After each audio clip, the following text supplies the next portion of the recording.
Chào các bạn. Before we start our lesson, I have some good news. You now can study our subscription lessons with our new app. There are a lot of free lessons for you to try us out.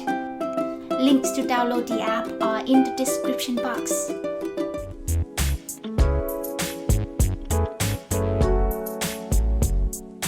Now, you already know that Vietnamese people are always very interested in whether you're dating or married, etc. To talk about your current relationship status, as well as many other important things in your life, you will need to know the concept of DUYêN. First, let's get the pronunciation right. DUYêN, DUYêN, DUYêN. Letter D is pronounced as Y, and the final N is pronounced as a NG. DUYêN, DUYêN, DUYêN. Vietnamese people often ask single people why they haven't got married, or married people why they haven't got kids yet. What are you supposed to say to those questions? In English, you might say something like, I just haven't met the right person yet.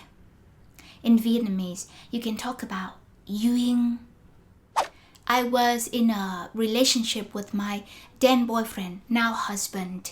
He was in his early 40s, and my mom asked me, sao 40 tuổi rồi mà chưa lấy vợ? A polite and clever answer to that awkward question can be, duyên chưa tới, duyên chưa tới.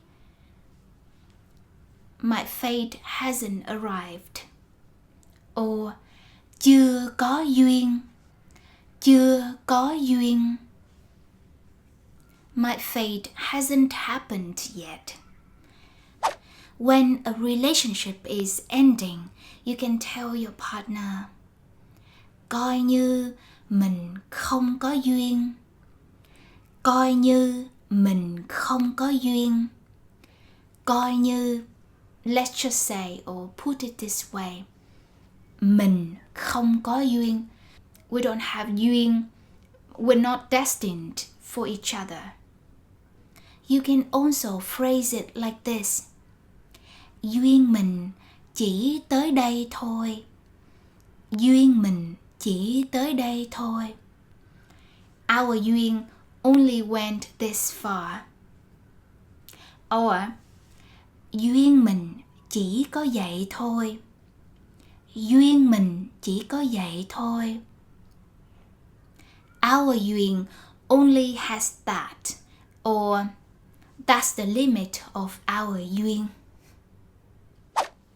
So you can see that duyên tends to be evoked in order to express an attitude of acceptance. It's fate, what can you do? And it's not just used to talk about relationships. If someone wants to politely reject a business proposal, they can say, lần này chưa có duyên. Lần sau hy vọng có dịp hợp tác.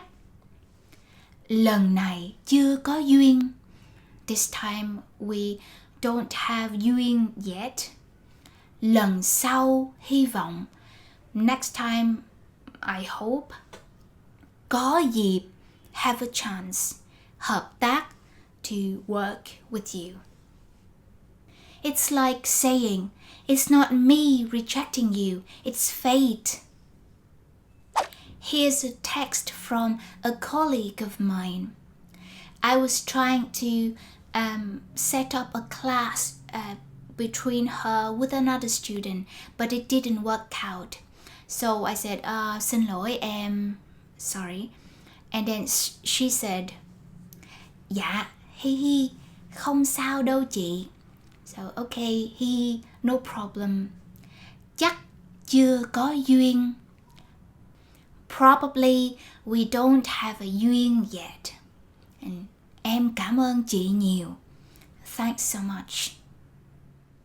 So again, this phrase makes the unsuccess feels lighter, and it's not me or you, it's fate.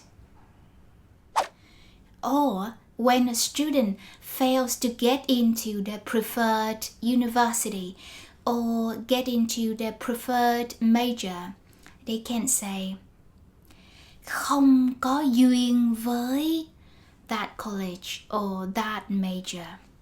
In my case, I was considering law school, but I didn't go in the end. So I will say mình không có duyên với ngành luật. Mình không có duyên với ngành luật. You got famous or successful people saying this all the time, you know, how they changed their career, etc.